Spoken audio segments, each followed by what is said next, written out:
Assalamualaikum viewers, it's me Naeem Ahmad and welcome to another new video. Guys, I hope you all are fine.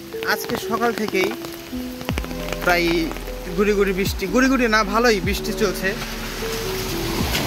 তো বৃষ্টি সকাল থেকে একবার থামেনি বললেই চলে। তার মাঝে এখন বিকাল হয়ে গেছে, আর কিছুক্ষণ পরে মাগরিব হবে। তো বের হলাম একটু বাইরে। এখন আমি যাচ্ছি হচ্ছে আমাদের বাড়ির পাশে যে কলেজ আছে সেই কলেজ মাঠে, শুধুমাত্র এটা দেখার জন্য যে কলেজের অবস্থাটা কেমন আছে। চলুন দেখা যাক।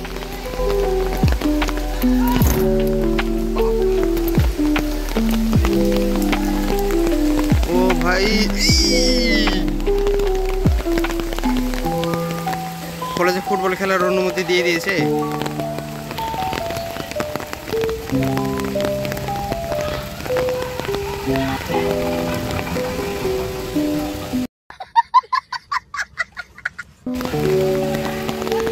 গাইজ, আমার এখন পরীক্ষা চলছে। যদি পরীক্ষা না চলতো তাহলে আমিও হয়তো এখন এই মাঠেই থাকতাম, খেলতাম সবার সাথে একসাথে। আমাদের পাড়ার প্রত্যেকে এখানে আছে, যতগুলো যুবক আছে প্রায় প্রত্যেকে এখানে আছে, শুধুমাত্র আমি নাই, জাস্ট ফর মাই এক্সাম। যখন টেস্ট পরীক্ষা চলে তখন আমাদের পাড়ায় ছোট বড় দুইটা গ্রুপ ফুটবল টুর্নামেন্ট হয়েছিল। তো ওইখানে পরীক্ষার মাঝেও আমি খেলেছিলাম, কারণ আমাদের লোক সংখ্যা একটু কম পড়ে যাচ্ছিলো। আর আমরা পাড়ার বাইরে কাউকে নিইনি, শুধুমাত্র পাড়াতে যারা ছিলাম ওরাই ছোট বড় মিলে খেলেছিলাম। যার জন্য প্লেয়ার কম হওয়ার জন্য আমাকে খেলতে হয় বাধ্যতামূলক পরীক্ষা চলার ভেতরে। গাইস, বাইরের বৃষ্টি দেখলে আর ঘরে বসে থাকতে মন চায় না, মন চায় যে বৃষ্টিতে একটু ভিজি, কিন্তু পরীক্ষার জন্য ভিজতেও পারি না। লাস্ট পরীক্ষার আগের পরীক্ষাতে পরীক্ষা দিতে বের হবো, ঠিক ওই সময় বৃষ্টি শুরু হয়ে যায়। তো এই পরীক্ষা কেন্দ্রে যেতে বৃষ্টিতে ভিজে গেছিলাম, ভিজা অবস্থাতে পরীক্ষা দিয়েছিলাম। তারপর বাসায় আসি। তো বাসায় আসার পর 2 দিন ছুটি ছিল তার পরের পরীক্ষার জন্য। তো তেমন সমস্যা হয়নি প্রথম দিন। দ্বিতীয় দিন মাশাআল্লাহ সেই রকম জ্বর শুরু দিয়ে তারপর অ্যান্টিবায়োটিক মারা লাগলো, কারণ পরের দিন পরীক্ষা। সব পরীক্ষায় বসার জন্য তো সুস্থ হওয়া লাগবে। দিয়ে ওষুধ টষুধ খায় যাই হোক কোনো রকম সুস্থ হইলাম, বাট এখনও রেস্ট কাটেনি, এখনও হালকা হালকা অসুস্থ আছি, যার জন্য বৃষ্টিতে ভেজা সাহস হচ্ছে না। আর আমি যদি এখন বৃষ্টিতে ভিজতে যাই আর আম্মু যদি বুঝতে পারে, সে এরকম পরিমাণে প্যাদানি দেবে, যার জন্য ছাতা নিয়ে বের হতে হয়েছে। আর আমি এখন ছাতার তলে আছি, যার জন্য ভিডিওটা করতে একটু সমস্যাই হচ্ছে। বাট আর এখন আমি যাচ্ছি কাটাখালী বাজারে হালকা কিছু কেনার জন্য।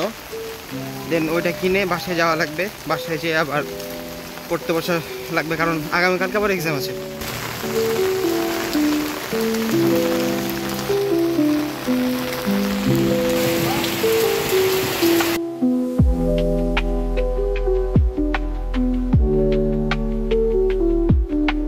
আজ দুপুরে খাওয়া দাওয়ার পরে হালকা শুয়েছিলাম, ঘুম চলে আসছিল। তারপর আব্বু আসরের সময় ডাক দিল। ঘুম থেকে উঠে মনে হচ্ছিল যে মাগরিব হয়ে গেছে, পরে দেখি যে না, এটা হচ্ছে কেবল আসরের সময়। নামাজ পড়লাম, নামাজ পড়ার পরে দেখি যে বৃষ্টি হচ্ছে, ভালোই ঝুমছে। তখন থেকে নিয়ে এখন পর্যন্ত একাধারে একদম একই গতিতে বৃষ্টি হয়ে যাচ্ছে। আমি এখন বাসার দিকে যাচ্ছি, আর আমার কোমর থেকে নিয়ে নিচের পুরোটাই ভিজে গেছে বৃষ্টিতে, শুধুমাত্র ছিটা পানিতে।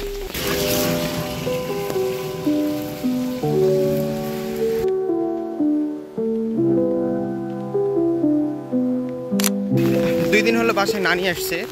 তো আম্মু আবার বললো যে বাজারে যাচ্ছিস, আসার সময় নরম দেখি বিস্কুট নিয়ে আসিস তো নানির জন্য। সেজন্য একদম ফ্যাক্টরিতে চলে আসলাম।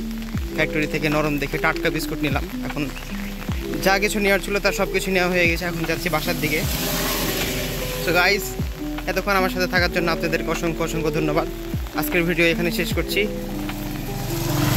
আবহাওয়া খুব একটু বেশি ভালো না, সো নিজেদেরকে একটু যত্নে রাখবেন, সুস্থ থাকার চেষ্টা করবেন, আর আমার জন্য দোয়া করবেন। আসসালামু আলাইকুম রহমতুল্লাহ।